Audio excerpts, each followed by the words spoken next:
welcome back to the Whatever Projector podcast. I'm James, and this is my co-host Sam, as always. Yeah. We've just watched Star Wars prequels. Da, da, na, na, na, na. Yeah. In prep for major Star Wars hype Yeah. because of Force Awakens, we've been going through the Star Wars films. Yeah.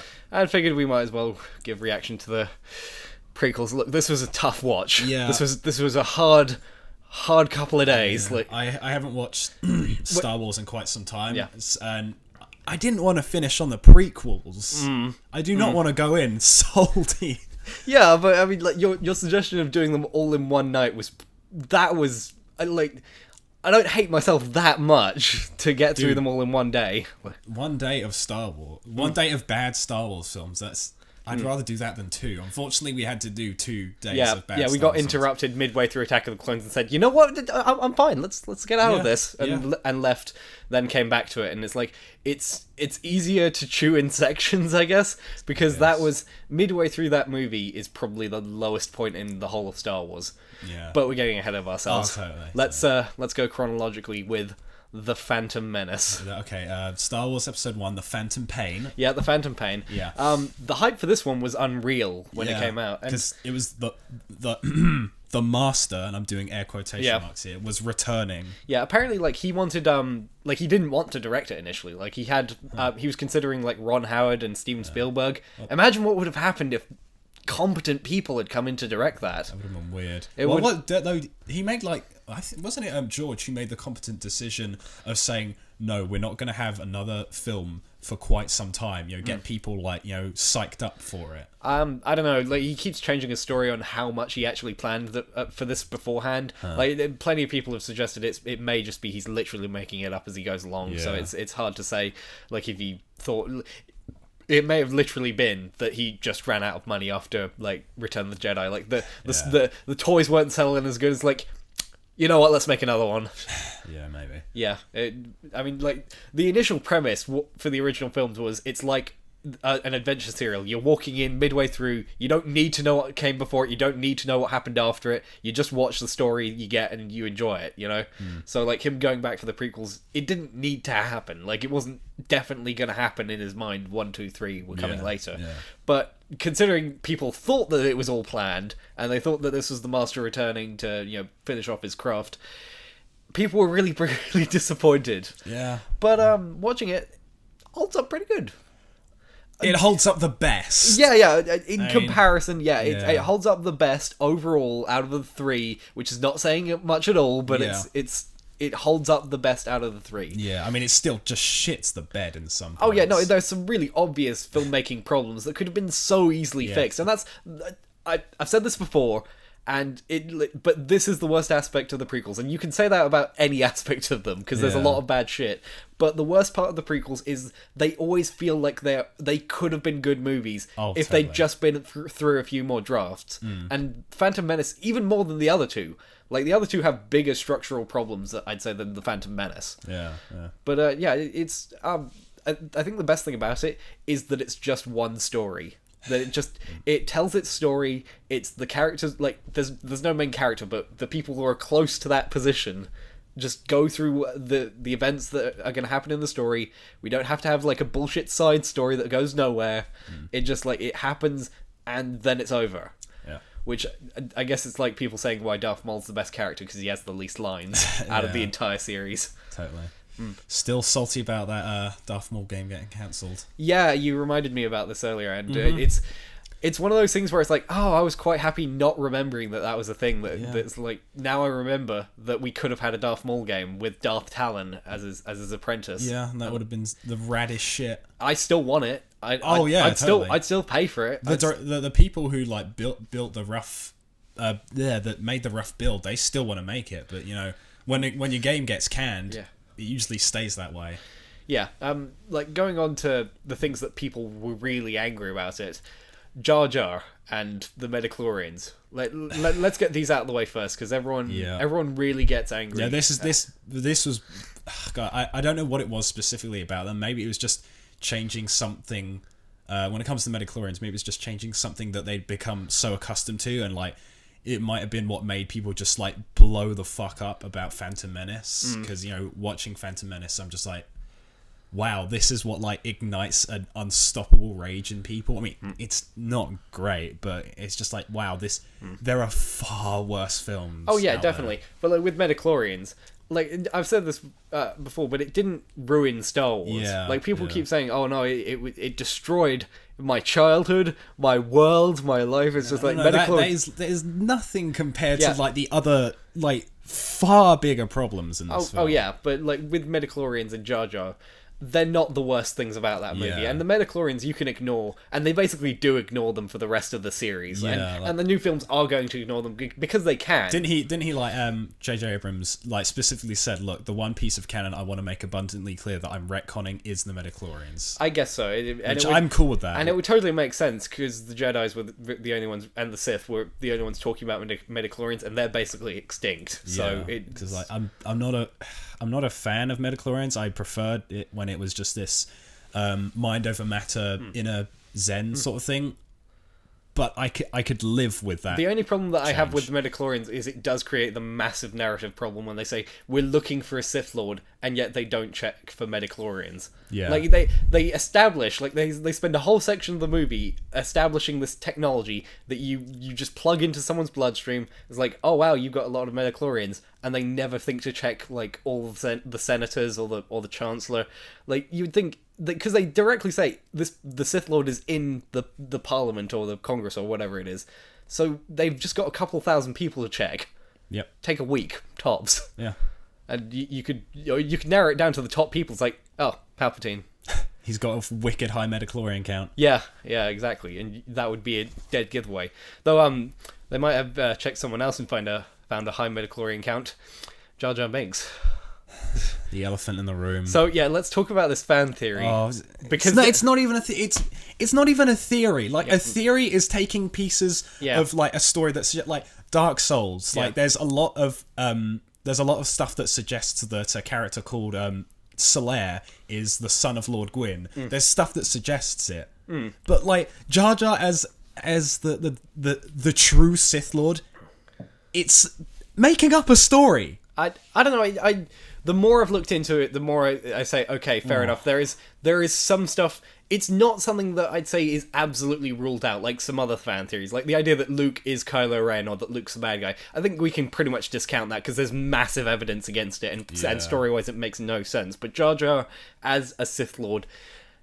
Okay, so like the premise behind this is that Jar Jar keeps getting promoted no matter how dumb he is. And this is where a lot of fan theories are around the prequels are built to fill holes in the storytelling. That's what they've become. Just they to are, like, try and fix bad shit. They're trying to fix it. But the idea behind this is the guy who played Jar Jar said that George Lucas had much bigger plans for Jar Jar. And people took that to mean as kind of... And this was around the time the theory was getting buzz. So it was like, oh, maybe these two... Maybe he's suggesting that was going to happen. But the idea is that it was going to be revealed that Jar Jar was that this stupid stuff was just an act, and that he was drunken master. that he uses drunken master style kung fu, because like the movements that he makes like in the battle where it looks like dumb luck, but he's actually like being really successful. I can kind of understand it, and obviously like he does a 20-foot somersault leap into the water. Well, like I could put that down to his species. Like they're could, aquatic, they swim. They could, but like it's something where it's like I can understand why people would take that as a thing to justify it. I know there's some stuff I can understand, but it's just like, really step back for a minute and like think about who you're saying is the Sith Lord. Yeah, Jar Jar. Well, the idea, the main thing about this was that he's meant to be the opposite to Yoda, because obviously Yoda in the original series was he comes out and he's like, oh, people think he's just a dumb alien. He's joking around. He's kind of annoying, and then it's like, oh, you're this Jedi Master, wow. And the idea is that Jar Jar would be that, but over 3 films. Now, the big thing about this theory that I want to make clear is that it means jack shit, because like it just means that if it was true that was something George Lucas was thinking about, it just means he threw another good idea in the bin, If you think that that's a good idea and that it would have worked, it's not there in the films. Like, it's certainly not something that's actually in there as canon, because like Jar Jar is completely absent from basically like the whole of Revenge of the Sith. Yeah, so that's where people said, oh, see, he ended up cutting out a big chunk of it, and it's like that's where he was the Sith. It's like, no, it's because there was universal hatred for Jar Jar. Everyone hated it. Which I think if George was smart and wanted to actually like retort to fanboys, he could have, like, if he kept that in, that would be a really interesting turn, like to where it would piss them off or get them to really like it. So well, it's just not with Jar Jar. I mean, at least with Yoda. I mean, I know you said he starts off kind of like annoying and stuff, but like, you know, the Yoda's look, you can see him as just like an old stoic. Well, like, also, Jedi Master. well, also that whole thing ended in one movie. Like, in one scene, even was really just like, I'm dumb, I'm throwing your shit around, and it's like, oh wait, no, I'm a wise Jedi Master. It took 15 minutes. That's all the annoying we needed. We didn't need like an entire trilogy of build up for Jar Jar to be revealed as this Dark Master of the Sith. Yeah, and it's just, I know it's judging a book by cover, but it's Jar Jar. He's so fucking annoying. He sounds annoying. He looks annoying. He acts annoying. I understand the whole it's a ploy, but it's just no. And then there's all the things saying like, oh, his hand gestures are him doing Sith or Jedi mind control. No, he's just talking with his hands. Yeah, he's a very expressive character. And it's one of those things where, just like people take fan theories to explain things. Like the fact that they say, oh yeah, Palpatine was just making everyone stupid. It wasn't just bad writing. He was Sith controlling them, which completely invalidates the story. Yeah. But going into the characters being really stupid. Yeah, let's really just, like, now that we've got that elephant out of the room, let's really the characters. Qui-Gon Jinn is such an asshole. Like this is a guy who had no problem like fixing gambling bets, like settling things with his lightsaber first, just like really had no diplomacy skills whatsoever, and like throughout the entire movie he's meant to be this wise Jedi Master, but like there are so many easy ways that they could get out of the situations they're in. Yeah. He's, I don't know, it seems kind of weird that he's all like, all about peace and stuff, but he's kind of a jerk. Yeah, he is. Like, he manipulates several people to give him what he wants. Yeah. Like, and he even tries to manipulate Watto, which, if you're going to do that and it fails, why not just pull out your lightsaber and say, give me your fucking money or your parts? Just like, it's the same deal, you know? You just...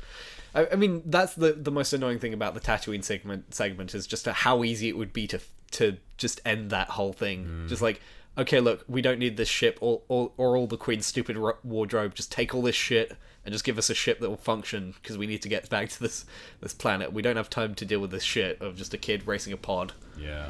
But the pod races holds up pretty well, I'd say. Looks good. If you want good pod racing, watch a show called Oban Star Races. It is unironically the best French anime ever made. It's all quite about, a praise. Yeah, it's all about an intergalactic space race where all different planets get initiated into a big race, and then if they win, they get one wish from this like celestial intergalactic being, and it's got like a main female lead who's like really confident. She's likable, like spectacular art design and cell animation, and it's really great series. Watch that. That's because everyone says, oh, the best bit was Darth Maul and pod racing. Watch Oban Star Races. Yeah. Speaking of Darth Maul, though, definitely the best part of this entire series, really. Yeah. Forgot how short he was, though. Yeah. Like this is one thing I love about the new Darth Maul figure I just got is his height is accurate, which means he's fucking short because like compared to the other figures, angry little red and black horned man. Yeah, like Ray Park. I mean, that man would lay me on my ass. Like he would he'd beat the shit out of me. He's still got like all of the abilities. I don't doubt it. But let's be real, Ray. You're quite short. I could lift up my leg and break his jaw. I mean, like in the scenes where like he's with the Chinese stereotype aliens, it's really obvious just how short he is. I mean, fair enough. Those characters like obviously have like makeup and headdresses and everything to make him bigger, but it's still quite like still quite silly. But other than that, he is such a cool character and should have, like everyone said this, but he should have been the villain through the whole series. Yep, that would have been great. Yeah, and I mean, this is something from Revenge of the Sith, but like people's like say the other good thing about the prequels or the other good villain was General Grievous, because people really loved that design. And I would have loved it if Darth Maul had just gotten progressively more robotic. It was so rad. And to become General Grievous. I know. Wouldn't that have been a cool thing? Yeah, just like that.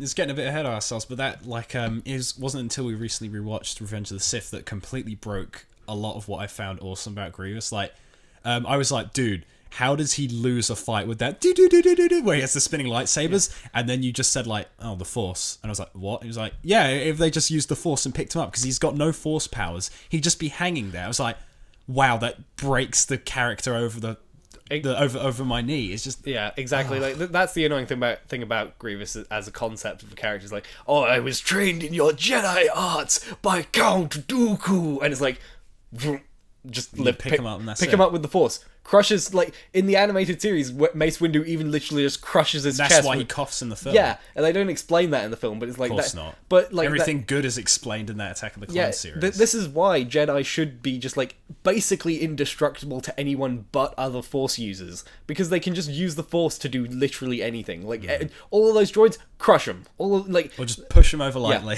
Yeah, like I mean, the fact that they use their lightsaber to solve everything, even when they could use the Force, is a big problem with the prequels. Because you think at the height of their power, the Jedi could just like steamroll through any enemy. Yeah. Oh wait, no, I mean they do. They cut these droids down like butter. It's one of the many choice quotes from the making of Phantom Menace, which like go look that up on YouTube. It's actually really cool because everyone's bringing their A game, and maybe George is, but it's not fucking good enough. Yeah, exactly. I mean, so much talent was on this film. Yeah, it's an hour-long documentary. There's no commentary. It doesn't need it because like you see all of the problems. Yeah, like there's so many like awkward moments where George like asks something, and like you can see like these people who are masters in their craft, like they're in their head, they're going, what does he want? Well, they're confused, and even when they're not confused, they understand what he's saying. It's just like they realize what he means. Yeah, and they can't challenge him. They can't say no, because obviously, like at this point, there was no reason to suspect that he was wrong, and people remembered, oh well, with the first Star Wars, a lot of people fought back with him. So like they'd heard these stories like, oh yeah, he's a maverick director. He comes up with things that we never think were going to be good. So like Star Wars became good, so people trust him even with his crazy ideas. And then Phantom Menace came out, and we all thought, okay, maybe things just fucked up a bit. You know, maybe we just need to adjust to it, or that it's like we got a few things wrong here and there. And then Attack of the Clones happened, and I think people realized then, you know what, it's George, and that's why Revenge of the Sith, at least he got a good dialogue coach in, because they couldn't fix things at that point. But what else was good about the Phantom Menace?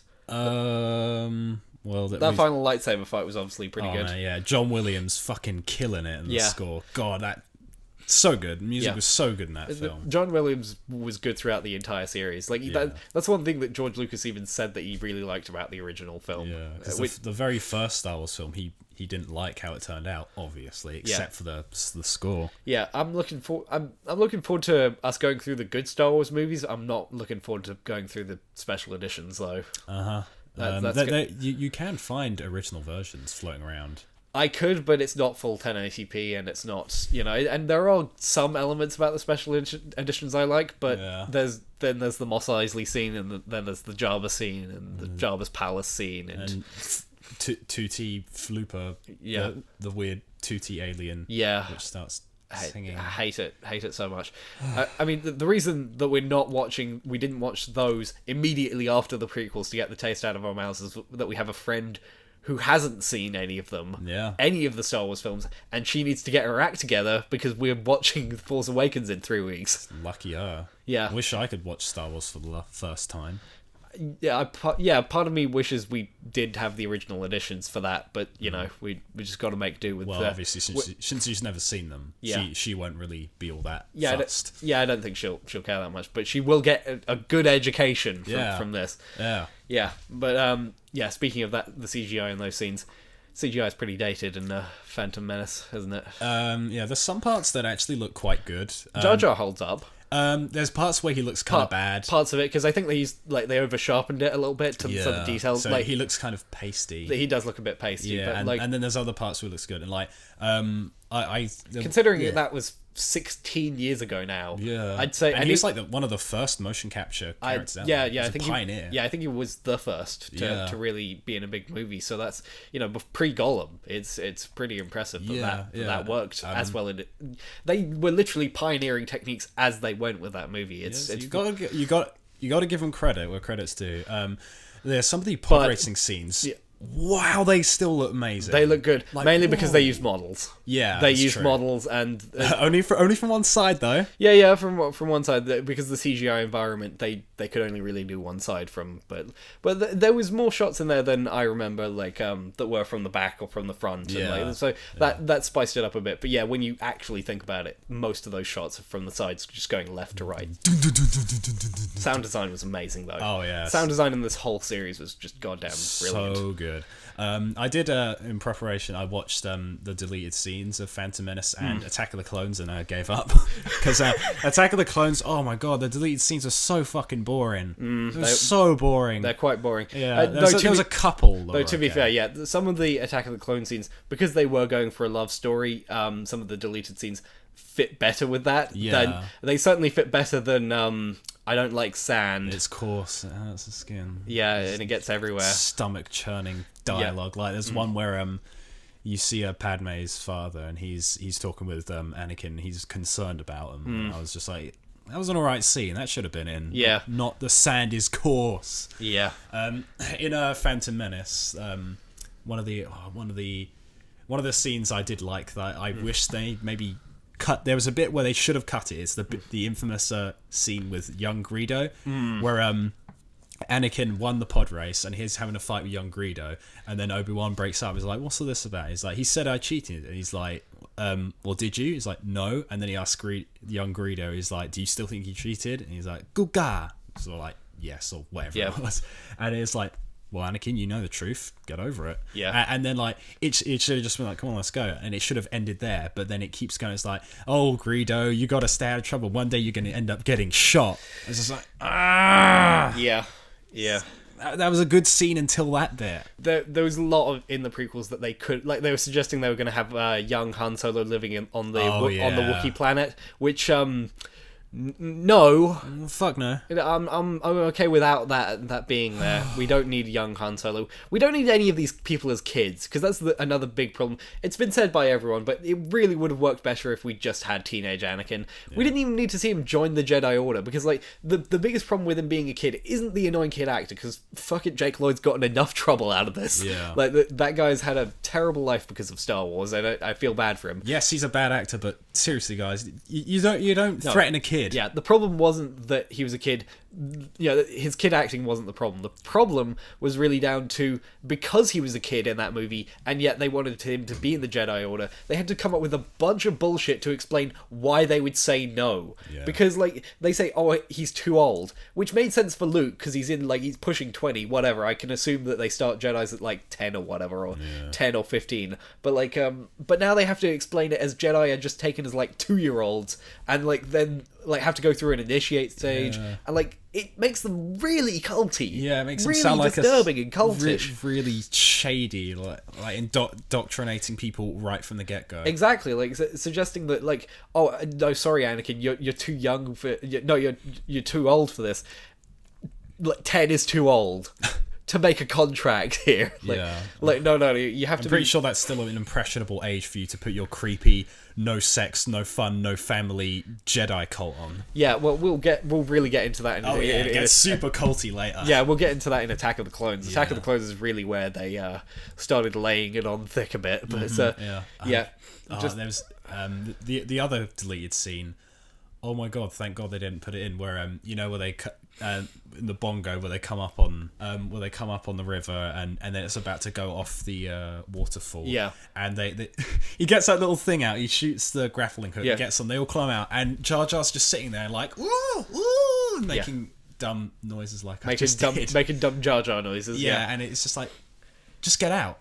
Get on the wire, like and there's like a good bit of space between them, and he's still sitting in there screaming. The worst bit is that when he does get out, he's somehow able to swim upstream from a fucking waterfall. Yeah, it's like right on the edge. Yeah, he's right on the edge, and yet somehow he is like this would have added to the theory. I'm sure, like this would have been evidence for that theory. Oh, it did. I saw someone say that is like evidence, but it got cut out. Yeah, I can kind of understand. It's like, oh, only a Sith could do that. It's forced swimming. Yeah.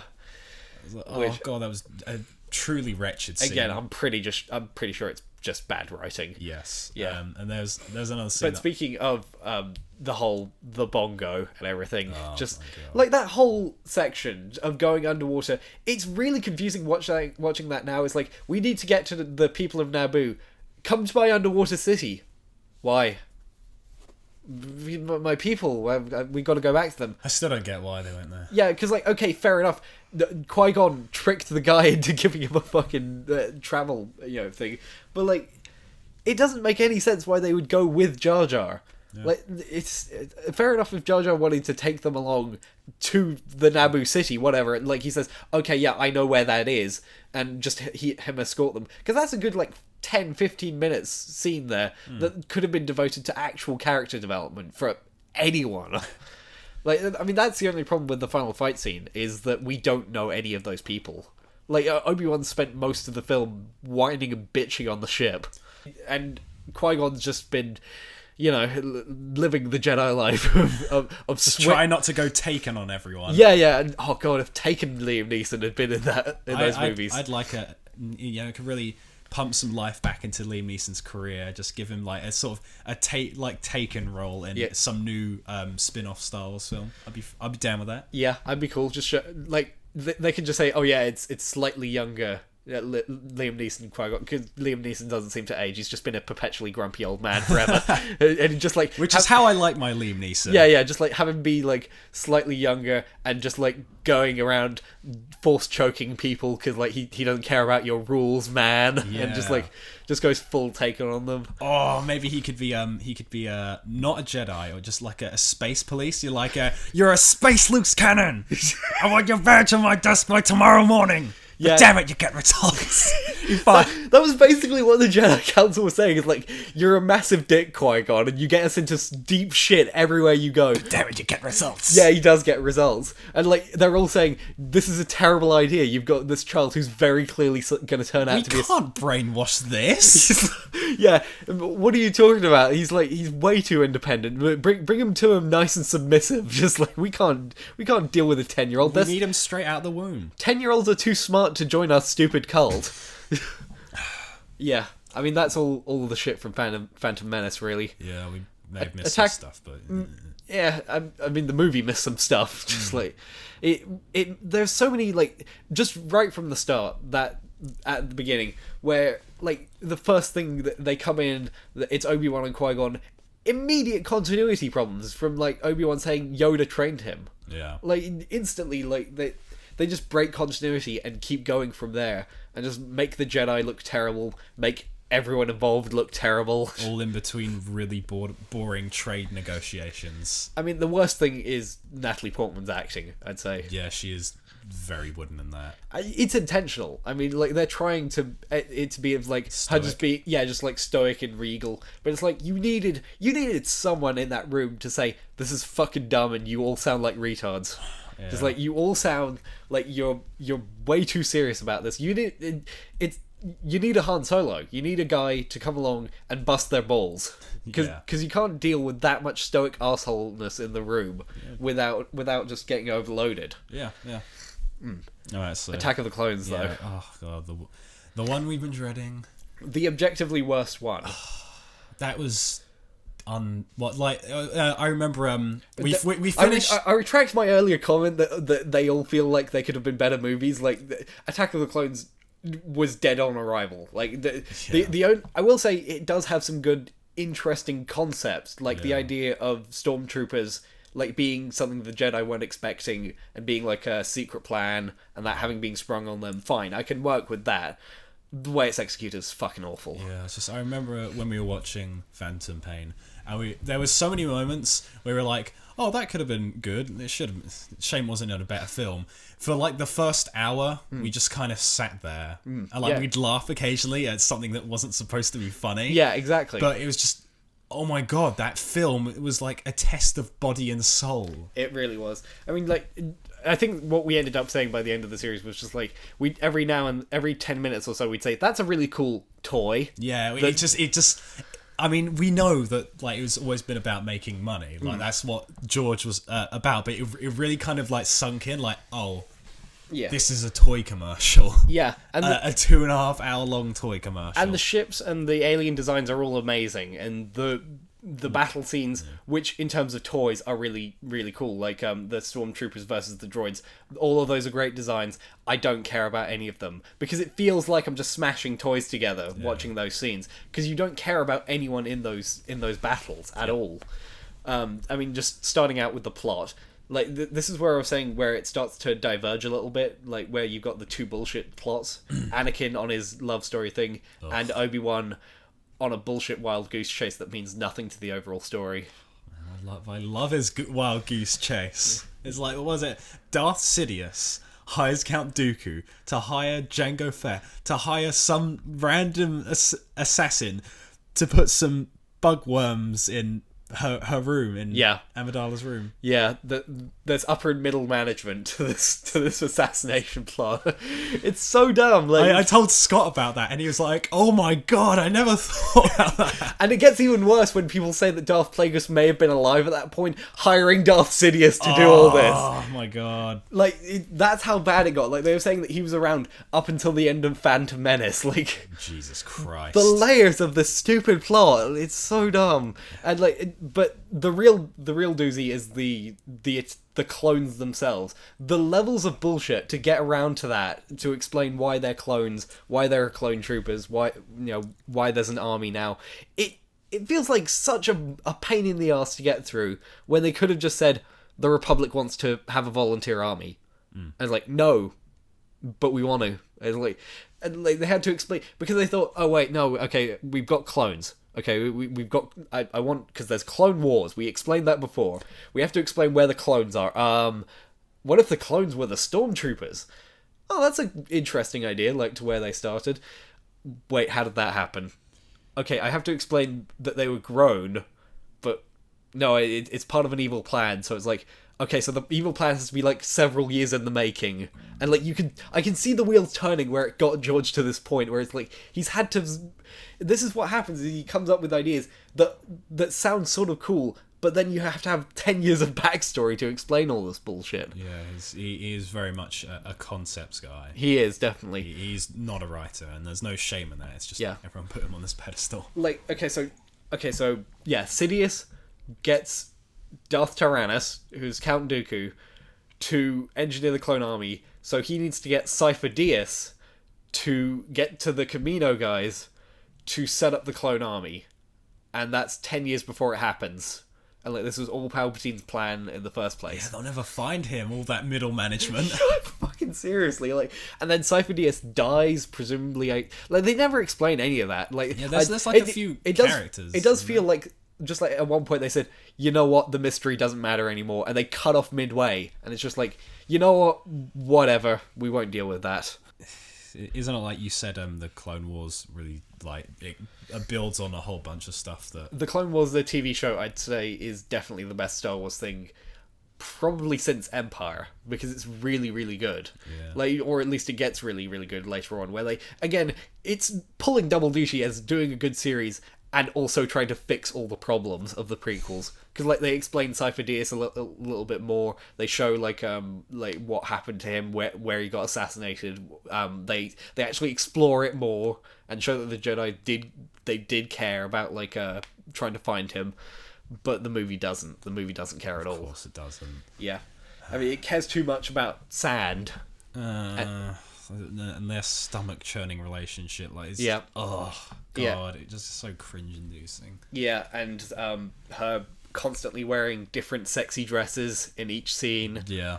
To lead him on, and just to turn him down. Yeah. This is what you're not getting. Yeah, literally. I mean, it's like scene after scene. Like, she had to put, like, those dresses look elaborate. I'm thinking like an hour prep for each one. Oh, just to really rub salt in the wound for him. Yeah, because he's a bodyguard, so he's got to hang around her, like, for most of this. Imagine her just making him wait each hour outside for her to bring out a different sexy dress. It's not happening, and then she goes back in the room to unchange.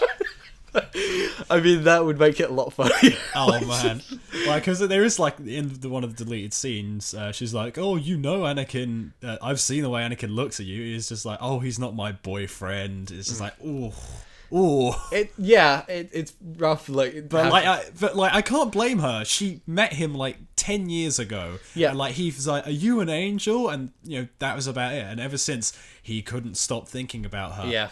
They've shared a week together. Yeah, well, this is where we have no idea what happened in those 10 years. At least the Clone Wars. The Clone Wars we know is something interesting, so they've made series about it. I've heard jack shit from between Phantom Menace and Attack of the Clones, and there's actually a longer time period there. It's a full decade of time where no one cares what happened there. Like, apart from, saving Darth Maul, because, we gotta save Darth Maul. That's all we care about. Yeah, and now he's canon, he's back in the series, he's in Clone Wars. With Savage Opress. With Savage Opress, his brother, his long lost green brother, Savage Opress. Yellow. He's greenish yellow, whatever. Yeah. He's a fucking monstrosity. Is what he is. Just isn't there like wasn't there some time where George was talking about that, and he got Darth Maul and Savage, and he said, "I've got an idea. They're friends," or something like that. It sounds like something he'd do. I don't think he has much to do with the series, really. Yeah. I mean, that series did do a bit of retconning to say that what's the female Sith's name? Darth Talon. No. The bald one. Oh yeah, I know who you're talking about. I can't think of her name, but she's super cool and I like her. Yeah. I'll throw up a picture or the name or whatever. Boom. There she is. Or I won't because I'm lazy. but they retconned it so that she was on the same planet as Darth Maul, and that's the female variant of his species, which is kind of weird. But but it adds some interesting stuff to it. All that interesting stuff that isn't in Attack of the Clones. It's just so frustrating. Everything interesting is outside of the fucking film. It is that's the most annoying thing about Attack of the Clones is spawns some great stuff. It's like I was saying, so many cool designs, so many cool concepts that they explore much better everywhere else by anyone else, because there's games, there's cartoons, there's comics, all of it around the Attack of the Clones that's much better. Yeah, the struggle. Yeah, the struggle is real. Yeah. I mean, thank God we got to go to that 50s diner in the future, in the past. I keep forgetting that scene exists. With our good pal, Dexter Jetster. Dexter Jetster. A character who will stand the test of time. Yeah, that whole scene is just the Jedi Council don't have records of this planet, and there's this random fucking guy that Obi-Wan apparently met sometime during Phantom Menace, and just war, I think. Yeah, it's old buddy, we're best friends, and we've never explained it. Oh yeah, this is one of those Camino dots. I definitely look. You see, there's you can see by the scratches on the side. It's that's definitely Camino. You want to go to this specific point on this map? What the fuck kind of intelligence is this guy operating on? He's got a better intelligence network than the fucking Jedi Council. Because he saw a little symbol. He said that, I can detect it because of the scratchings on the side. Your stupid droids only look at markings. Which is the dumbest shit. Totally. That is such a... How many ways could you fake out an assassination by just put it on Tatooine every time? Yeah, just draw little symbols yep, this is definitely that mafia. A barcode, a computer chip, something. Yeah. Anything would be a better way of registering it. I mean, if it was just symbols, I'd be okay, that makes sense because they want to stay off the grid or something like that. Yeah. Just it's for Tatooine. Yeah. But it's just they drew that it was on some planet that doesn't exist anymore. Okay, whatever. That's dumb. Yeah.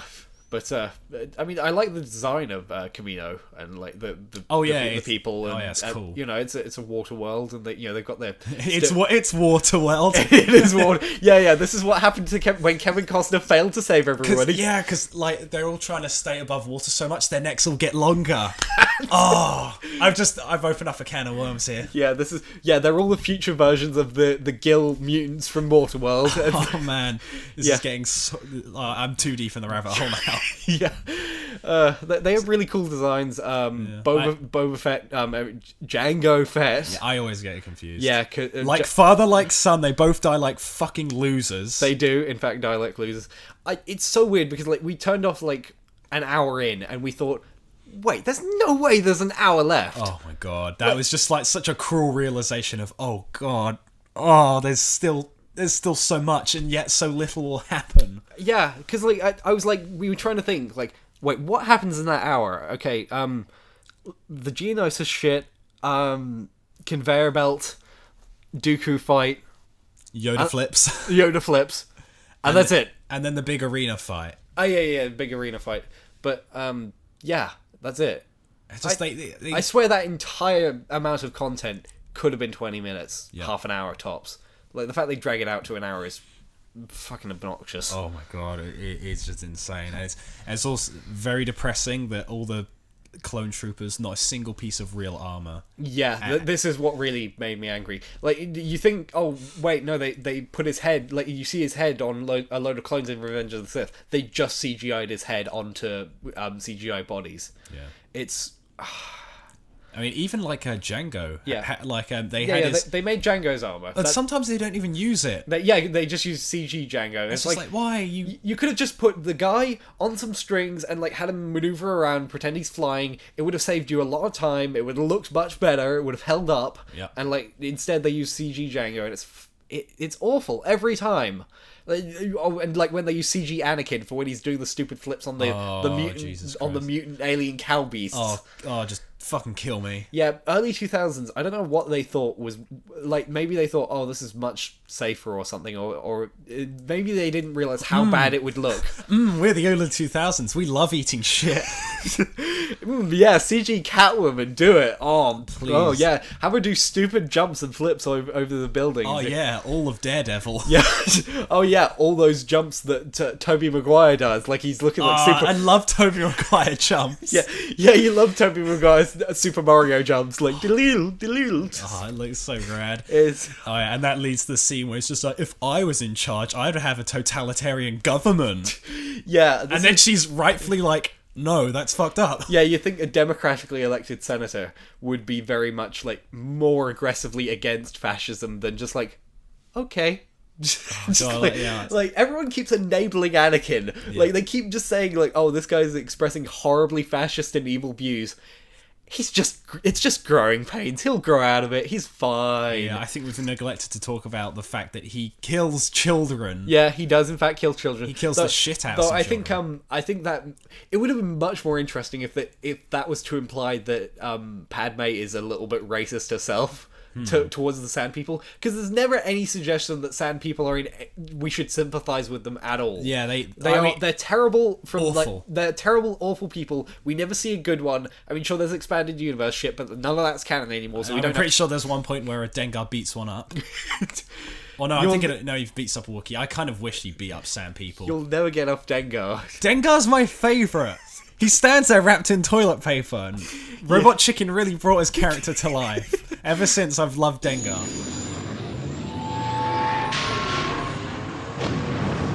Thought you could pull one over an old Dengar, did you? They mocked me for choosing a toilet theme at Bounty Hunter School, wrapping myself in toilet paper, choosing a flying toilet for a ship. But by golly, it pays to look like floating trash in this instant, doesn't it? Old Dengar's gonna have the last laugh for sure.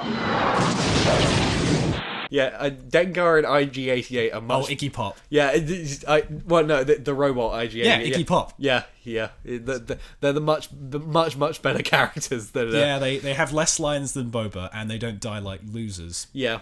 By definition, they're better. Yeah, and they don't have to have Darth Vader wag his finger at them to tell them... disintegrations. Ah, shucks.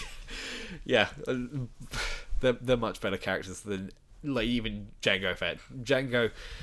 I think he's actually worse than Boba Fett because he just has more lines to fuck up. Yeah, and there's nothing against the actor. The actor's fine. The actor's like not a bad guy, but he's dealing with George's direction, you know. Mm-hmm. Also, it's kind of weird. With at that point they'd moved production to New Zealand, which is why there's a New Zealand guy playing Boba Fett. Yeah. It's not like a stylistic choice. It's just he was around. Yeah. Half the Jedi Council weren't though, so they just CGI them into shots that they weren't. There's like some like shamelessly, just plainly ripped scenes from Phantom Menace. Yeah, reused shots where it's like, oh, we can't get that guy back. We can't just like we can't get tall head beard man back. Yeah. You think in 10 years the Jedi Council would have swapped out a few members anyway, and they could have just had new aliens. I would have been fine with that. Yeah, but Attack of the Clones is just.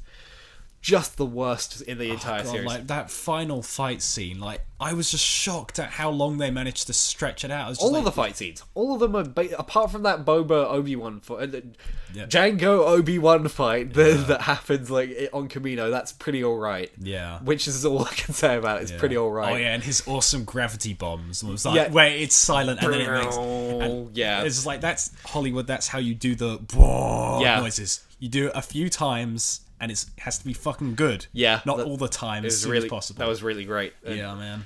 Even though, like, people have pointed out, but like, in Empire they built up to the asteroid field, and it's like, oh god, an asteroid field, we might not make it. In this one, it's just like, fucking go into an asteroid field, woo! Which you think Obi-Wan, hating flying already, would not be up for just like flying around massive debris. Yeah.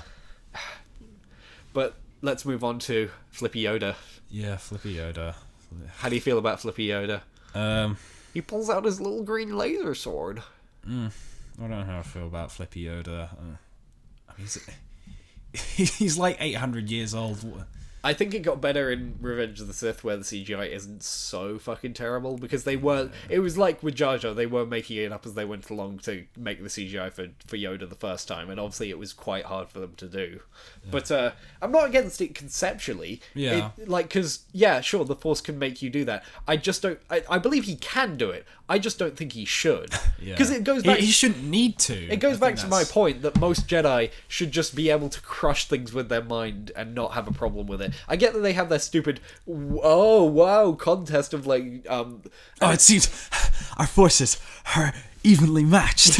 yeah they have their stupid telekinetic battle, which it really reminded me of the Earthbenders from the Last Airbender movie. Because it's like it's all that effort for something that it's a lot of effort. It's super slow and boring, and like you'd think like you feel like you could crawl away from them throwing something at you. Exactly, and like with the Last Airbender, it should be like super kinetic, throwing things at each other, like it's jumping a part around. Of your body. Yeah, it would have been a lot more interesting to see that. Yeah, I love it where Dooku like picks up those like bits of rock and then he tries to hit him and it's just so slow and it's like, it seems that we're equally matched. Yeah, I'm Dracula. Yeah, it would have been much better. Also, I like Christopher Lee. Yeah. I just don't believe in his 80 years of life he could have gotten enough Force ability to properly match a near 1,000-year-old being who has been a Jedi for practically all of it. Yeah, I mean, like in Revenge of the Sith, he goes toe to toe with Sidious, and he survives, which is like something not a lot of people could have said. And him going against Dooku and like Dooku surviving it's like, oh. Yeah. Okay. Yeah, it really like. It also really doesn't help that we don't know who Dooku is. Like, we don't know what his power sets are. We don't really know. He's barely in the movie. He shows up an hour in. More reason why Darth Maul should have been there. Exactly. Like we have no idea who Dooku is, and it creates another barrier between Obi-Wan and Yoda, because now instead of Obi-Wan saying, "Oh yes, I was trained by Yoda," instead it's Yoda trained Dooku, who trained Qui-Gon, who trained Obi-Wan. It's more of that shit of just adding shit in between that didn't need to be there. Yep. We also got to talk about their creepy cult, obviously. Yeah. Let's get on to the cult stuff. This is where everything feels backwards. Like with the Jedi. They feel like everything feels like the opposite of what it should have been. Yeah, because like they always talk about how they're they're guardians of peace. They're guardians of peace. Yeah, they seem to act like soldiers. They're guardians of peace and democracy, and yet there's no democracy in the Jedi. Like you don't get a vote on whether you get to fuck a woman. Yeah, they kind That's not a vote. You don't even get to raise your concerns. You say, "I want to fuck a woman." Leave, basically. It's like you can't really be it's really creepy. You can't be human. Yeah. In there, it's like, no, you can't see your family. You can't. I mean, I could at least understand that no materialism, but it's. I can understand that if you to a degree. I can understand that if people came to it after they were teenagers, at least, because the idea of having them raised from the age of 3 through their teenage years into their 20s and completely forbidding sex, like throughout their entire lives, is unfathomable. It's like fuck them up. That's literally. I would consider that against human rights in most cases. Like that is severely cult-like behavior. But it even extends to the fight scenes, like the lightsabers. why are they all the same lightsaber? Yeah. Like, why is it the bad guys who should be all about conformity and like a single mindset? Why are they the ones with all the cool, unique lightsaber designs? Yeah, it would have made sense. Yeah, it would have made much more sense if they all had the same lightsaber, and with the Jedi, they all had their own unique lightsabers, Yeah. because you'd think they'd express individuality. Yeah, and it's all, like all different sorts of planets and Yeah. species and walks of life and stuff like that. yeah, you'd think they'd all wear different clothes and all. I can kind of understand a bit of a uniform, and Yeah. they have some individuality in how they dress. Like Conehead guy has a different different dress sense to him. Or that weird Cthulhu guy does that dorky grin when Yeah, he yeah. knocks over C-3PO. Kit Fisto. Oh yeah, got to get that fister. Yeah, Kit Fisto with his. Whee. I mean, you'd think with that like 3-foot sword, he would be accidentally cutting off all of his head tendril things. All of his woolly tendrils. Yeah, all of his dreads. Yeah. Wouldn't it be much cooler if he had like light knives? Oh man. Wouldn't that be great. cool? Like two like short lightsabers. I think that would be much more interesting. Yeah. And you think George, like, it even makes more sense from a marketing standpoint. Like, you think George would want to sell more toys and have more unique lightsaber designs. Or maybe lightsaber nunchucks maybe. Yeah. Those literally exist in the Star Wars universe. Awesome. Yeah, As they should. And also like a lightsaber tonfas. So like that would have been really cool. Though that's partly why what I want to happen in The Force Awakens, because like if we're gonna throw theories out there for Force Awakens, I really want Rey's staff to be a lightsaber. Yeah. Like, or a light pike. I think they're called light Yeah. pikes, where it's just a lightsaber on the end. Yeah. That would be really, really cool. It's basically like a bow staff, but with lightsabers at the end. Well, no, it's literally just one light blade coming out of the top. Yeah, So it's just like a pike. Yeah, so you can use it as a spear and you can throw it, or like you can just like keep distance with it. Yeah, that'd be cool. I really like that idea. Yeah. Isn't it like in the new one, there's stormtroopers have like lightsaber-proof batons? Yeah, so, like, yeah. You can hit it, but it won't cut it. Yeah, they're electrified, so that I guess they create a field that can't be hit by a lightsaber. Awesome. I really like that idea. Yeah. I'm cool with this. There's and a lot of things and I it's really like, like. and it's like a nightstick, so they hold it like a police nightstick, which I really hope they go up to some Jedi and say, "Stop resisting! Stop resisting!" It's basically a nightstick taser. It is, which possibly with pepper spray. and they even have well. like riot shields. Yeah. I really love that. That's so like cool. a flamethrower that spits flaming chainsaws at you too. They also have flamethrower troopers. I'm quite happy with this. I seen that as well. Yeah. Back to like their creepy cult. It really does make you think, who are really the bad guys here? Well, this is where we get into the point of like another fan theory where the idea that this was all intentional, that the Jedi were the bad guys from the beginning. Yeah, which like I'd be down with that. I would be totally down with it. It just doesn't feel intentional in the movie. Yeah, because there are moments where like you can see that they are genuinely trying to be good. Like one bit, I was like shocked at like how well directed the scene was. I brought it up with you while we were watching it. In the Phantom Menace during the Duel of Fates scene. On that big stupid video game laser door bit where they could have he could have easily used it with his like Force dash. Yeah, you remember his Force dash? Yeah, he could have done it. Yeah. Well, like when he gets stuck, like Qui-Gon and Darth Maul are stuck between one laser wall, and I think it's just like it expressed so much character without a line of dialogue.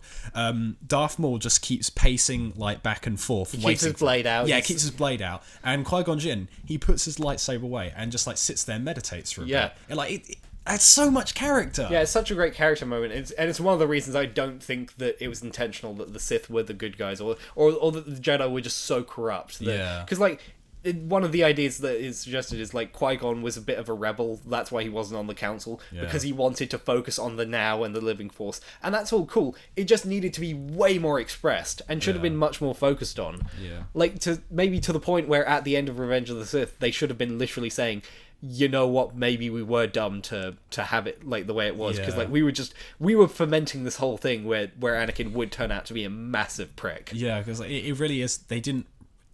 Like this theory, it wasn't in the films. They didn't write it to be that way because they don't have some kind of revelation of, oh god, this was all our fault. It's just bad writing. It is, and like there should have been a lot more emotion to where Yoda like is very vehemently against certain things, and then like when it comes back to bite him, he's very emotionally reacting. Instead, everyone is so dull, it's very hard to get a read on anything about how they feel about all of this, like it could have been just simple as like Padme really supporting Anakin, trying to break the rules, and like her tempting him to leave the council, to basically say, you know what, maybe your life would be better off not being a Jedi. And just seeding those ideas could have really made it a bit clearer that the Jedi weren't glorious and actually good to stay with. That's...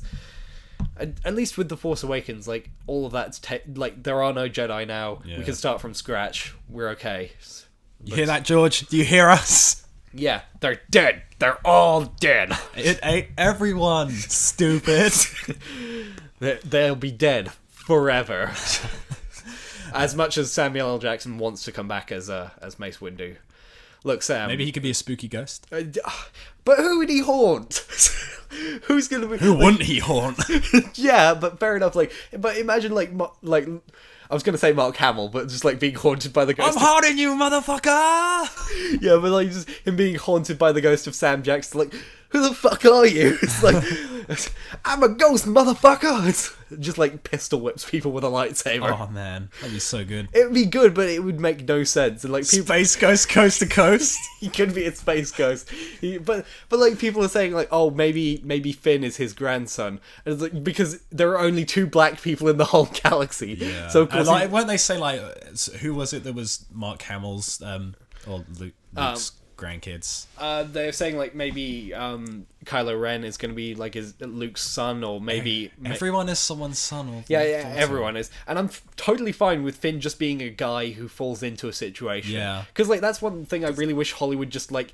Can we just go back to people falling into situations? Do they not? Everything having to be destiny. Yeah, I'm sick of destiny. I'm sick of this idea of just like your blood or your destiny is just like calling for you. Preset. It kind of just it pulls any like relatability out of it. Because it's like, oh, he's meant to win. Yeah. One thing with Destiny though is like I would have really liked it if they'd really like had Anakin dueling with the idea about his destiny, because like he never has a conversation with people to talk about him being destined to destroy the Sith. Like you'd think that would be a huge conversation for him to have, like with Obi-Wan. It's like, wait, what do you want me to do? Yeah, kind of like in Avatar, how he's like, dude, I don't know if I want that kind of responsibility. Yeah, because Avatar handled that much better. Like the series, by the way, we're not. Whenever we talk about Avatar, it's always assumed it's the last Airbender. They got there first, and it was way better. Yeah, but they were good, and they handled the idea of like rejecting prophecy. That was really cool. But Anakin never mentions it, and you think in his megalomaniacal rants he would have brought up the point that people have literally been telling him for half of his life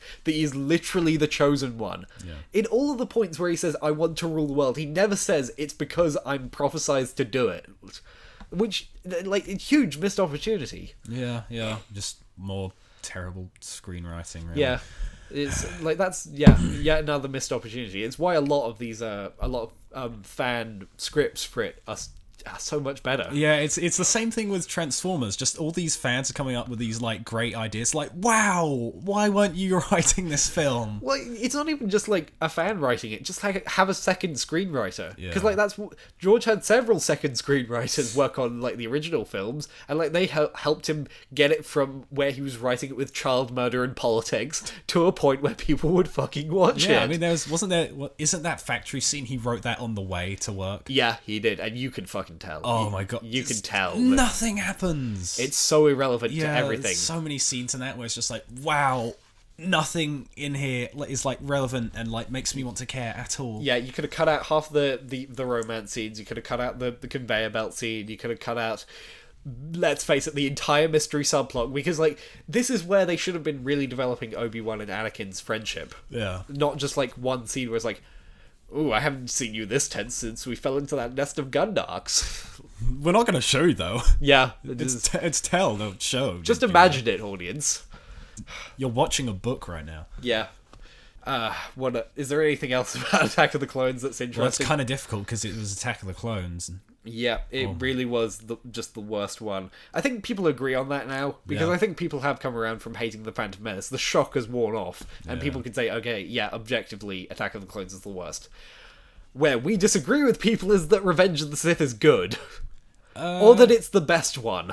I don't know. I still prefer Phantom Menace, but Revenge of the Sith, I'll take it over Attack of the Clones. Definitely, but like it's a better version of Attack of the Clones. This is true. It has the same exact problems. Obi-Wan's off again on another stupid mystery bullshit tour. And Anakin's yet again stuck with bullshit, boring, talky scenes. I really did just find more stuff I enjoyed in Phantom Menace. I know everyone's like, but it's got Jar Jar. I was like, yeah, I know, but I've become numb to it. Yeah. Jar Jar is terrible in every way. He embodies, like, terrible characters. The most annoying thing with Revenge of the Sith is really just, like, how much of the talking scenes is, and I know Red Letter Media pretty much, blew the door open on this criticism, but all the talking scenes are just two people in a room, sitting down, CGI behind them. Yeah. Just, like, shot, reverse shot. Yeah. Once you see it, you can't watch that movie. Yeah. Because that's 80% of the movie. Yeah, I remember I was watching those films. I was just all the times where they're walking slowly in a big room and there's like stuff happening around them. Yeah. Like they're just in a green void. Yeah. And they've got no fucking clue what's around them. They must feel so lost. All they have to go on is the dialogue itself, which isn't all that great. Yeah, I mean, at least the dialogue is better than it was. Oh, but he still doesn't direct it well. At least with this one, we do get a bit more of a sense of their friendship. You know, like we get just a like bit. the opening 20 minutes, the best part of all the prequels, I would say. Yeah. That's decent. But after that, it's just nothing. Got my boy Grievous. Yep, Grievous is cool. Yeah, even though he's like, you know, it completely broke down his character with the whole Force thing. Like he's still hype as fuck. He's a really cool design. Yeah, Again, he's a really good toy. Yeah. He's a really good toy, but Yep. and obviously they expanded on him in both of the Clone Wars series. I'm really glad that I watched the cartoon Clone Wars series when that was coming out, because it built up perfectly towards Revenge of the Sith, where they explain why he's coughing, why he has the Chancellor, where all of this stuff has been going, and it showed a lot more stuff. Because I watched it just a few days ago. I still don't really know what a general grievance was about. Yeah. Well, he was there because droids and yeah. Oh god, it's so confusing. I've Yeah. no fucking clue what it's all And about. nothing really happens in the movie. Like we just have boring talky scenes about politics on Coruscant, and it's even worse now because at least with the love thing, you can from Attack of the Clones, you can make jokes about it. Because as much as I hate sand. As much as we hate sand, Yeah. we can joke about it at least. But with Revenge of the Sith, it's just boring talk about politics, and like. It could have been so easily fixed. Yeah. Where, like, if you make the people care more, or just, this is how easy it is to fix. Make the same dialogue scene, just have Anakin fixing up his ship or something. Yeah. Just have someone doing something to make the scene not a fucking radio drama. Just like make it feel more, build more character around them. There's like even like the deleted scenes are fucking boring. They are. They really are. It's just like one deleted scene is just like, oh, we move forward that something blah blah blah, and it's like, well, thank fucking god they cut that. Yeah. Oh, and you know the guy with the weird blue fleshy things Yeah. and the horns at the end, Yeah. where everyone gets all pissed off in the court, and he's like, silence, and then he goes, and he's got a long tongue. It's like silence in the court. Oh my god, I've never seen I don't know why they cut that one. It was great. That's amazing. Yeah, he's got a really long tongue. that explains it, because there was a toy with that. Oh, I had that toy and I was like, wait, why the fuck does he have a stupid tongue thing? Whatever, I threw the tongue away because like I don't fucking need it. Of course, he's got a big like lip thing around. Like, looks like a sex doll. yeah, he looks like a sex doll. But there's like it's so confusing. It's like that explains it. It's wow. For that one scene, they cut out because it was too good for the rest of the film. They made a toy out of a deleted scene. George, he has no shame. Oh yeah, you know, George would probably do way more with that. If Oh he yeah, could. he would have. But dangerously calling back to Jar Jar right there with him doing the stupid tongue thing. But like people say, Revenge of the Sith best one because it's the darkest.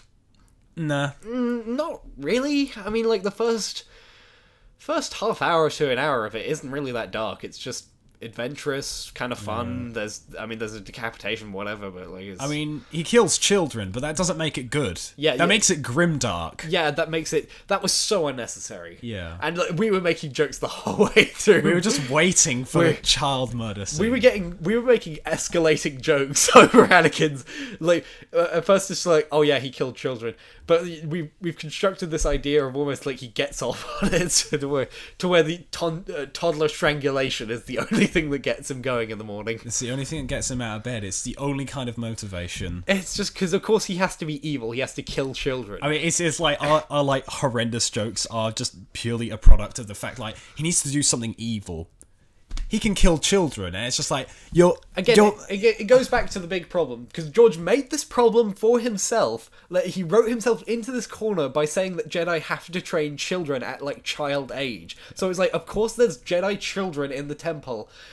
That means that they have to be killed for Order 66 to make sense. I mean, at least... Therefore, Anakin has to kill them. Like, he didn't have to kill them. The clones could have done it just fine. It's like... But, yeah, Anakin, of course, has to go through it himself.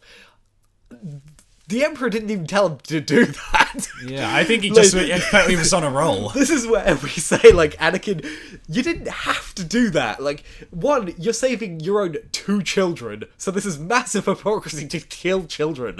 And 2, the Emperor didn't tell him to do any of that. He just said, look, just make sure all of the Jedi are dead in the temple. And then I might be able to figure out how to save your dying waifu. Yeah, maybe. Like, I might get around to that, you know, if I'm not too busy, you know, restructuring Usurping everything. the shit out of everything. Yeah, if I'm not overtly busy this afternoon just saying, oh yeah, by the way, I'm the Emperor. You guys cool with that? Woo! You can't vote me out! I'm not a crook! It's so obvious, and this is where people have come to the suggestion like, oh, he's influencing them to explain why everyone's a fucking idiot to cheer for an empire being risen. I just, like, you really have to, like, Red Letter Media said it so well. His power stretches planets, galaxies away? Yeah. Because, like, on the Wookiee home planet, Yoda can't figure out that it's... Like, come on, it's. I feel like if we were in the film, it'd be like, you guys can't be fucking serious, right? We'd be standing there like, look at him! Look at him! He is so smug and evil! Now, I have a confession to make about this. Mm-hmm. Okay, so this film came out when I was 11. I didn't know. I didn't realise that they were the same person. Oh, wow. I felt real stupid about it, because I remember very vividly going into Gamley's and like saw a toy of the Emperor where the head spun around, and I thought, and this was before the movie came out, and I said, isn't that a spoiler though? And like, so some courageous guy came in and said, didn't you know? Yeah, that's been really obvious since Phantom Menace. And he smacked you out. Yeah, probably. I mean, like, I've got no memory after that. It's probably because he knocked you out cold. He would have had a right to, because like... That, yeah. Stupid 11-year-old you. Yeah, stupid 11-year-old me not realising that was a thing. Yeah, I'm pretty sure even I knew. Yeah, no, I don't blame anyone for knowing. Yeah. It was really obvious. You know, and the fact is, it's cool that they got Ian McDermott back though. Oh, he was so good. Yeah, and I really like how, and I don't trust that this was George's plan at all, but like the fact that the time lined up properly for Ian McDermott to be a young actor in old makeup, like for the original trilogy, and then coming back and being kind of old now, so properly aged for it. That all worked out perfectly, and Ian McDermott is the best thing in all the prequels. Let the hate flow through you. Yes. Its performance, it's just like so quote worthy. Yeah, it's like, I know. unlimited power. And the classic initiate Order 66. So many good lines. He was having. I know you are. Like, I can feel it in you. And he's closing his eyes. Yeah, he's got the biggest like hate boner. So impressive how much fun he was having. Like everyone else was just like, no, we can't let the trade negotiations. Yeah, and then when he becomes the Emperor, like he lets the whole veil drop, and it's like, I am scarred, but I will take control. The Jedi, I will defeat all the Jedi. They can't beat my resolve. Yeah, and he's like going full on crazy. He sounds and looks. Put up a wall! Put up a wall in space! Yeah, put up a space wall to stop space immigrants to get from stealing from our space tax system. We don't want them space raping our space women. Yeah, he's Space Donald Trump. They're both old and ugly, and probably Dark Masters of the Sith. I don't trust that Donald Trump is competent enough for that. Yeah, but I do believe that he's hiding a much more sinister monster face underneath his already deformed monster face. Yeah, probably. And I don't believe, to be a Sith, you'd have to have some level of coolness. Yeah, all of the Sith are cool. Like, they're much, much cooler than basically because they're the only ones who are allowed to overact and have fun. Yeah. Like, Grievous is, coughing and he's like, but the loss of Count Dooku! What accent am I doing? Yeah. Yeah, he's acting, he has a character, he has a fucking thing, he has a thing about him. I have no idea, I don't know how I would do an Anakin impression other than yeah, normally whenever I do an Anakin impression, I'm just like, I wanted an ice cream, because he looks like a pouty little shit for both of those films. He does. I mean, at least they toned down the whining for Revenge of the Sith.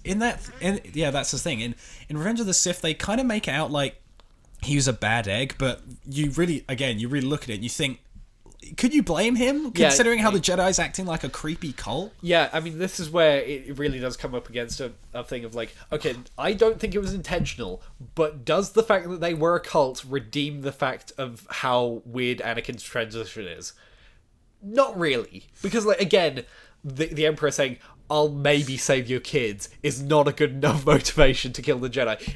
If Anakin had literally said, all they needed to add to that scene was Anakin saying, you know what? I don't need you to save my strong wife. Enough. Cause just him just saying, you know what? I'll do it. Because in the film, they do establish he's very cocky. Yeah, he's very cocky, and I can imagine him saying, you know what? I'll do it. I don't need you to tell me.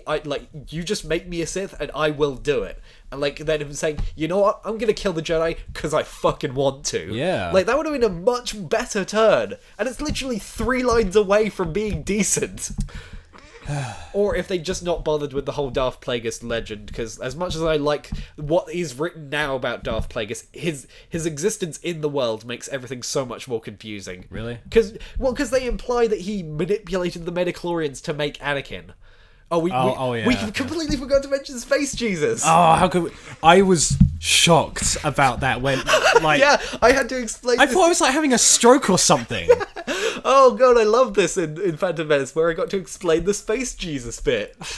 We really had to stop the film. I was like, no, she did not get pregnant by Space Jesus. Yeah, she got space force. She got forced.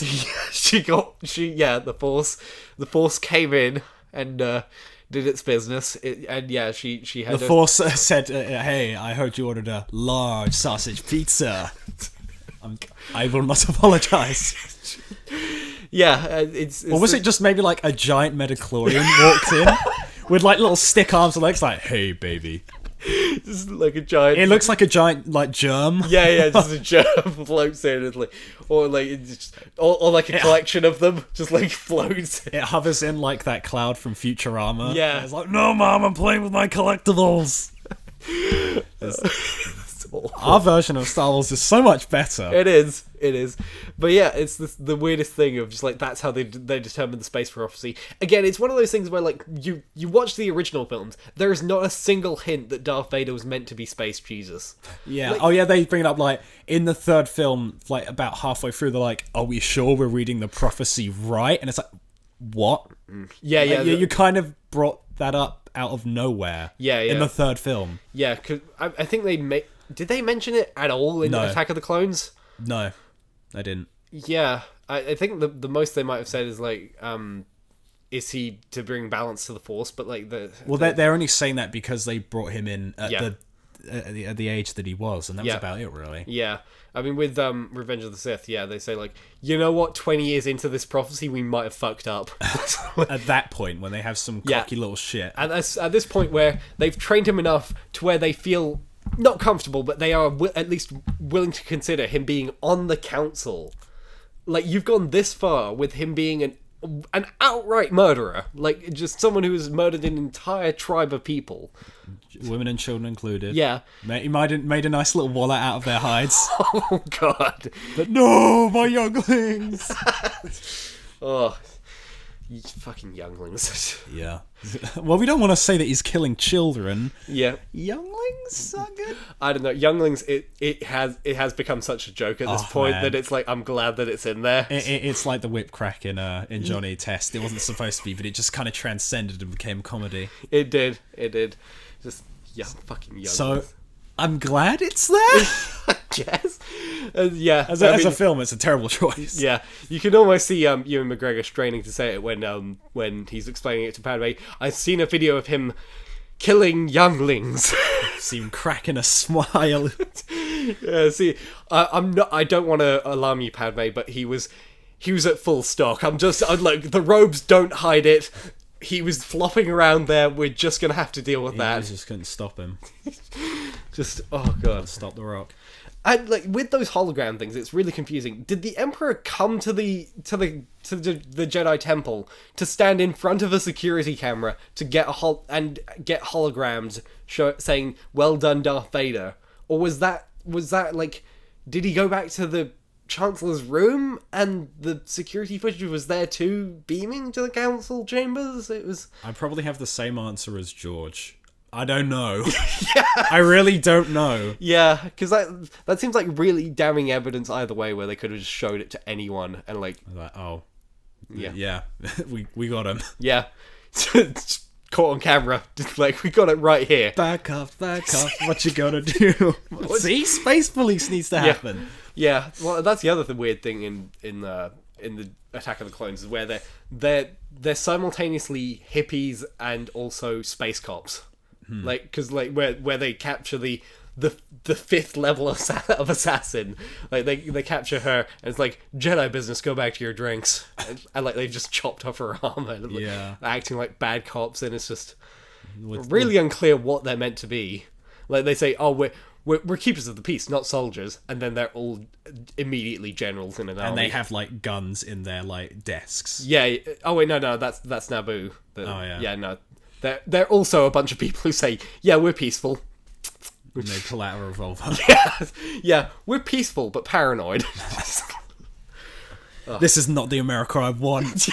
Space America. Naboo's Space America. It's like, everyone's peaceful and safe because everyone has a gun. See, no one wants to shoot anyone. It really is Donald Trump's fantasy. Oh, man, it's just... Donald Trump really must be the puppeteer of all this, the puppet master. Yeah. Anything else about Revenge of the Sith? It has the one good the one lightsaber fight where they seem to give a shit what's happening. Which one's that? Obi-Wan and Anakin. Oh, but it goes on for like 10 years. It does, but at least for that first 5 minutes, it feels like an actual fucking fight, not a dance. True. And like they're actually like, they're hitting each other. It feels like there's actual fists involved. Like they use their force abilities. They look angry. They look like they give a fucking shit what's happening. It like, at least they tried, and then it just kept going, and then it's in space lava, and then it's in space, and then it's back on the lava again. Yeah, they're on stupid robots that protect them from the lava. I just had an amazing thought. What if, like, as they're fighting, they go off the set and they keep fighting? So then they end up in the 50s diner, and then they end up on like a set of another film. They just keep it'll be like fake doors. Oh god, it's cute. Yeah, like they go way overboard. And my god, Marty, it's still the commercial. Yeah, they just keep fighting off the set. Like they bump into the set of like Indiana Jones 4.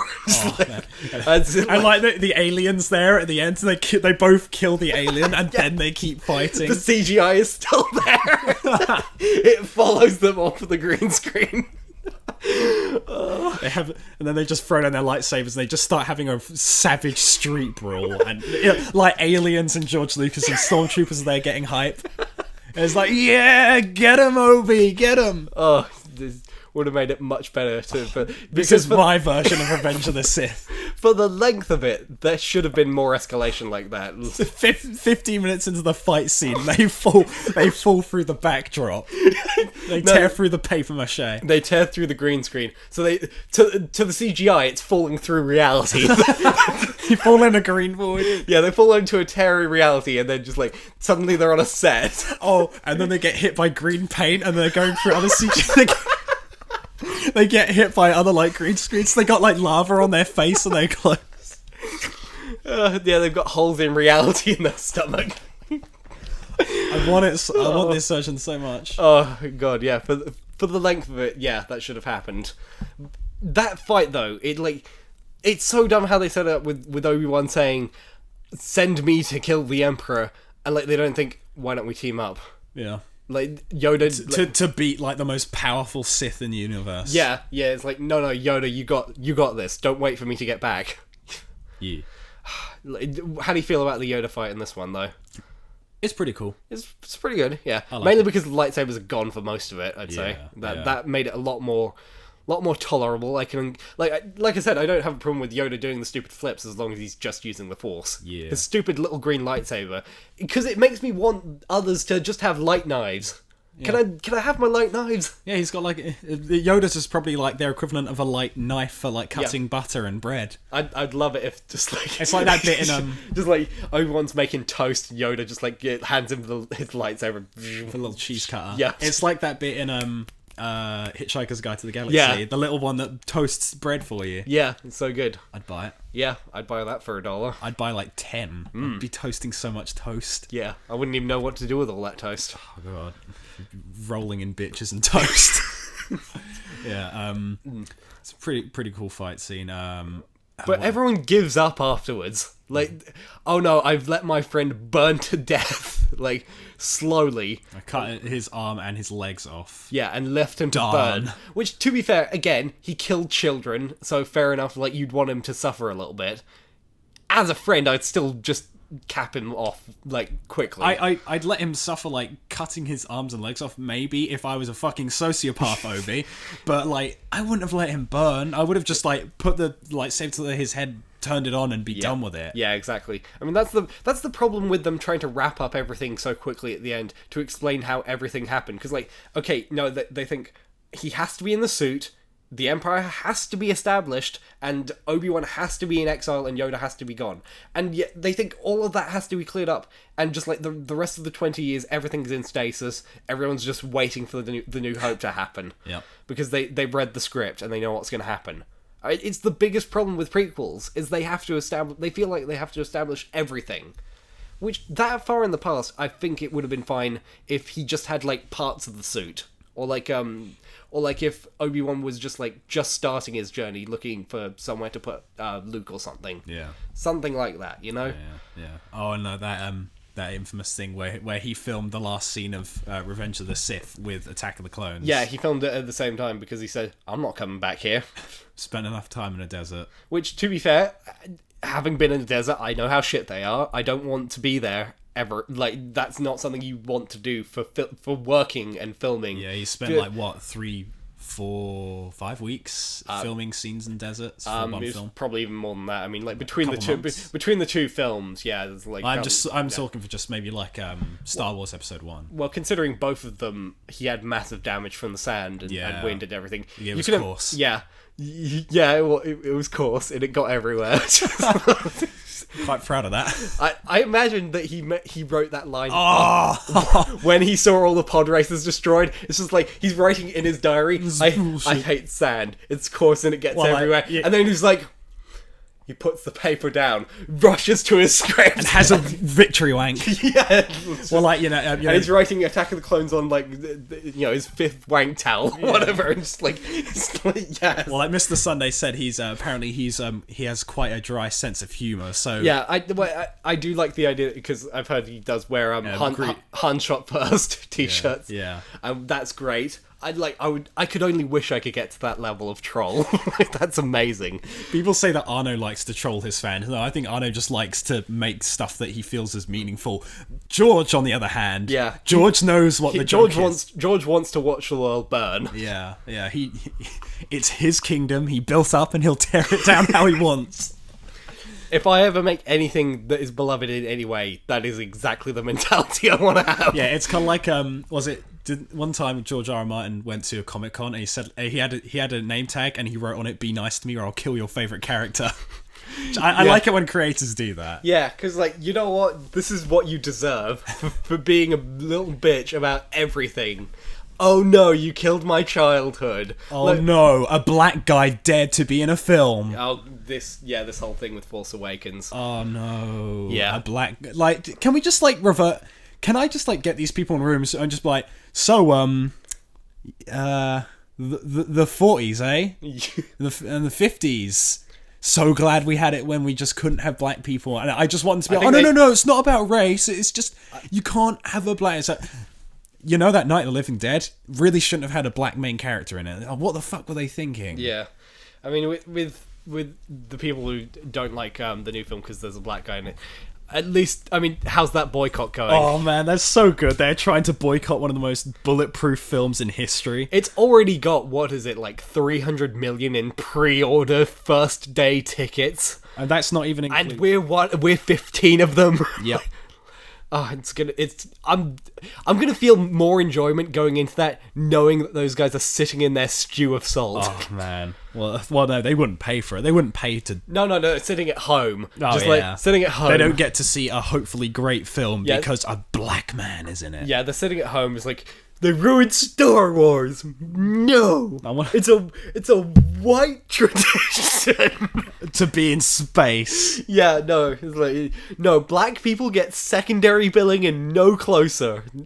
How dare they have a black guy and a white woman in a movie? Just... I want to know how many of them are just straight up, yeah, I don't like black people, and how many of them try to justify it.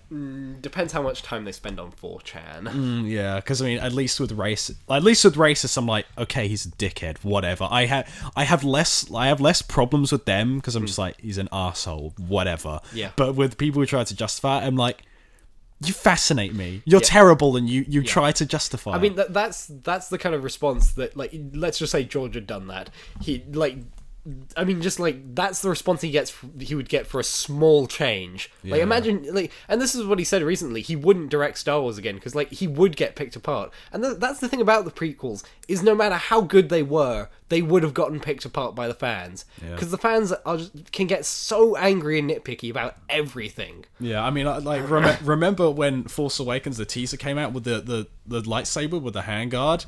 I'm not gonna lie, I got in on that a little. For a bit, I was like, I'm questioning that, because I did, because It was a long time since a Star Wars film, and you know, George Lucas happened all over the place. Yeah. So you know, it was a weird transitional time. Yeah, and it was a bit of memorable.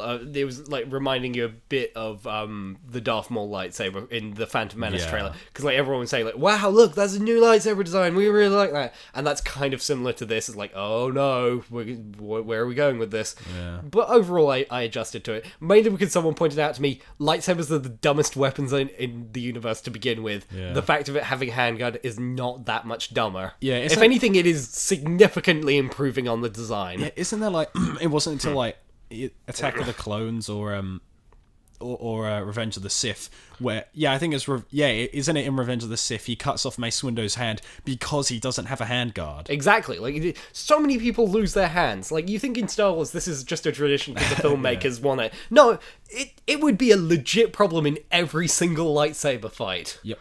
Like, people have pointed out, okay, well, fair enough, that's a good use for it, but, like, there's metal that would be cut through by a lightsaber.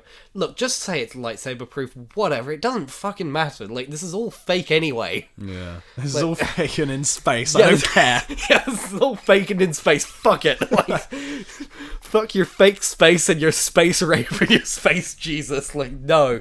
It's all dumb and none of it matters. Yep. But that's the extent you get to when you watched all 3 prequels in 2 days. True. Yeah. So I think we're pretty much done. I think that's all of it. I mean, We got it all out. I mean, because people have been bitching about this for 15 years. There's enough stuff. I tried to stay away from the stuff that Red Letter Media has done with their reviews because they are masterclasses in everything wrong with the prequels. I do think they go too far in some places though, because they do get like aggressively angry about like, oh fuck this fake Boba Fett, and like they say, oh no, Boba Fett was really cool, and like Darth Maul isn't. I think they're the same thing, basically. Yeah. Quiet guys who get bitch deaths and look really cool. Yes. That's what they are, you know? I still say that Darth Maul had a better death than Boba. Boba got like shot a bit, and then he hit the thing, and then he fell into the sand vagina, and that was it. And everyone said he was the coolest thing ever. Yep. He's boring and he does nothing. It was entirely his design that kept him. Literally just that. Yeah. Which, like, props to the person who designed him, because like that design sustained a lame character for 20 plus years. Yeah. I mean, the designs in the original series masked a lot of problems, I'd say. Because, like, a lot of that stuff, the designs and the editing and the acting really saved a lot of the problems in that. Because, like, people have pointed out Luke is just as whiny as Anakin in many ways. In the first blast shields down, how will I fight them? I was going to go to the Tashi station to pick up some power converters. Fuck off.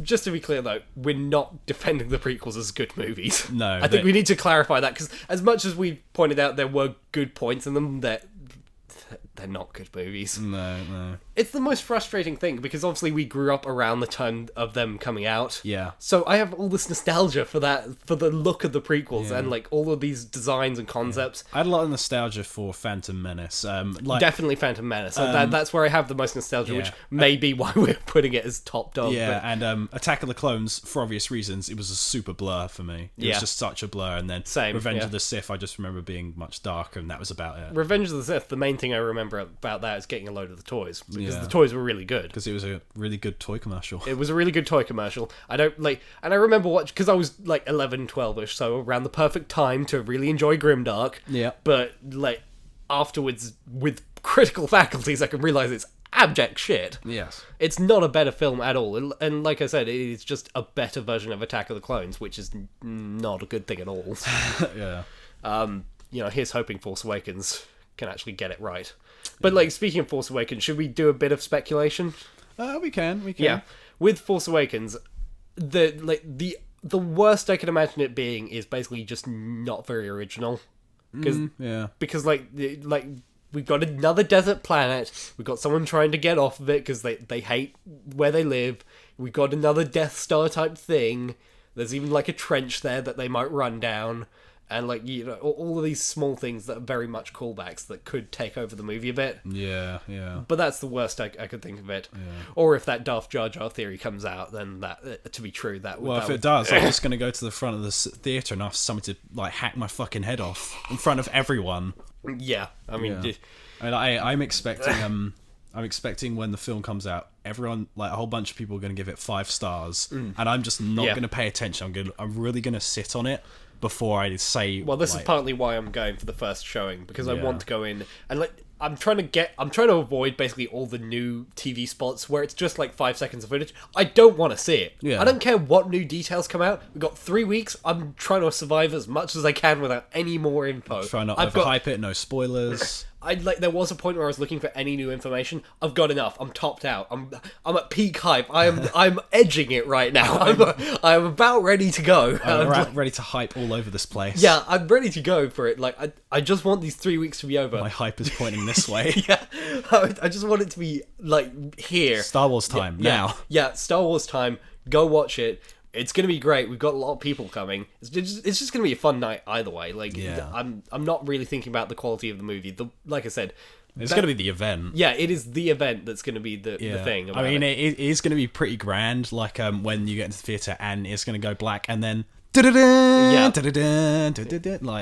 it's gonna be pretty cool. Yeah, Star Wars music and everything. Like, even seeing Phantom Menace like 2 or 3 years ago in 3D, like going to see a Star Wars film in cinemas, like even if it's not one of the good ones, was a fun time. What? No, it was fun to like, because we made our Star Wars jokes and we had fun with it. So yeah. But to see a potentially good one. That'd be nice. Yeah, this is really good, and I think there's enough original stuff in there. Like, I like the Knights of Ren. Like, have you seen all the concept art for them? I think I've seen some. Yeah, they look really cool. And I like Rey and a stupid Magnum speeder bike, and I love her speeder bike. Yeah, I'm looking at it right now. The poster, there's a rad poster on his wall. Yeah, I got a poster and I love it. I'm thinking of getting the signed poster off Amazon for 15 quid. It has all the cast signing on it. Aren't those things usually fake though? Yeah, that's what I'm wondering about, because if it's real, I'd fucking buy it, because again, even if the film's just okay, the hype around this has been this is the first time in a long time I've anticipated a movie this much. Yeah, you know. And I don't think I can remember the last time. I guess the last time would be Transformers, the original one, when we were stupid 13-year-olds. Yeah, terrible time that was. I mean, I've called on that movie a lot to where I just think it's okay now, but like, yeah. I mean, we've said about that. Yeah, but we don't want to get Phantom Menaced again. No, definitely not. Because the world got Phantom Menaced and gave it good reviews and thought it was good, and then the miasma wore off, and it was just like, wait a minute. Yeah. This is shit. Oh my god. I've been praising a turd this whole time. I've been worshipping a turd for all these months. This turd. Well, don't I feel sheepish? I still want to. I would love to interview the people who got tattoos of Jar Jar. Oh. Because people are getting tattoos of Rey, and I trust that Rey's going to be a good character, but like the mentality around that's a bit too much. I feel like a diehard Star Wars fan, but I'd at least wait until I've seen the film. At least get like a TIE Fighter or Darth Vader or something. Yeah, or even Kylo Ren. We don't know who he is, but at least he has a really cool design and he's got a lightsaber. But then he takes his helmet off and he's Jar Jar. Oh. Wouldn't you feel silly? Yeah, or worse, he takes his helmet off and he's normal Adam Driver and he's just a hipster. Damn. That would be. Because like, there's a scene of him with his helmet off in the trailer, and he's got the curly hair, like his normal curly hair. I'd imagine, like, I'm hoping there's going to be cyborg stuff so he's not just a normal face. Yeah. That would be a really lame reveal. True. But otherwise, yeah, looks pretty good. Mm-hmm. There's not really much else I could say. I've just kind of gone like dark on trailers and stuff. I watched about 3, and I was like, okay, I'm super psyched, and I'm going to leave it there. Yeah. Because I don't want to deflate the film. Probably a smart move. Yeah. But 3 weeks to go. This is gonna be hell. Yeah. Meanwhile, we've got, college work. So yeah, I should be doing work, but I'm here like a responsible adult, doing a podcast about space child murder. Yep. Yeah. Yeah. So I think that's about time to wrap up.